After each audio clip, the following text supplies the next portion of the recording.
Donc ici, vous avez une porte qui est vraiment un 17e, porte d'assemblage, attenon mortaise chevillée, l'esprit Louis XIII. Donc là, ici, on voit la trace, là, une trace, les planches montées jusqu'ici. On a enlevé les planches, il y avait du plâtre, on a enlevé le plâtre. Et puis avec l'architecte des bâtiments de France, on a décidé de le refaire entièrement, vu son état de vétusté. Donc vous voyez, elle est toute décomposée de partout.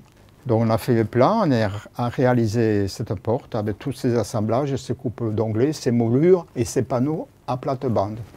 Et la porte, je l'ai réalisée en orme, qui est un bois pratiquement impétrissible, puisqu'on fait toujours des tuyauteries.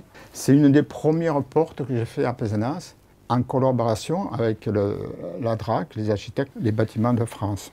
Je me suis pris de passion pour refaire cette porte à l'identique et ça m'a demandé beaucoup de travail. J'en ai fait 2. Et donc l'autre porte, elle est partie en exposition à Abu Dhabi, avec la Chambre des métiers, avec des mosaïques. Elle est revenue à Pézenas. Et Pézenas, elle est partie à Paris, elle est revenue à Pézenas et après je l'ai vendue à un vigneron, pas loin dans un petit village. Alors ce modèle, la personne l'a gardé pour faire de la décoration dans son salon. Et 2 ou 3 ans plus tard, elle l'a jeté à la décharge. Et le maçon qui avait travaillé sur moi sur le chantier, il est venu me voir, il m'a dit « Serge, la porte que tu voulais garder, elle est à la décharge. » Alors j'ai pris mon camion et je suis allé à la décharge rechercher la porte que j'avais remise ici. Elle est dans les relevés des monuments historiques, ça ici.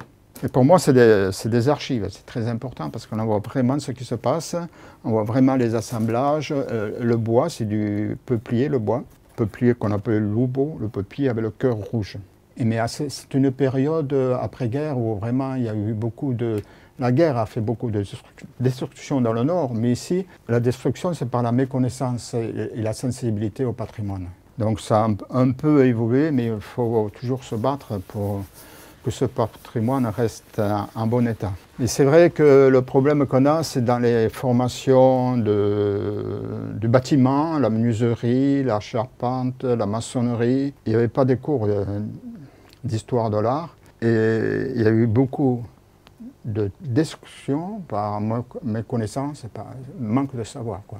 C'est un peu dommage parce que le patrimoine serait encore beaucoup plus en état qu'il est actuellement.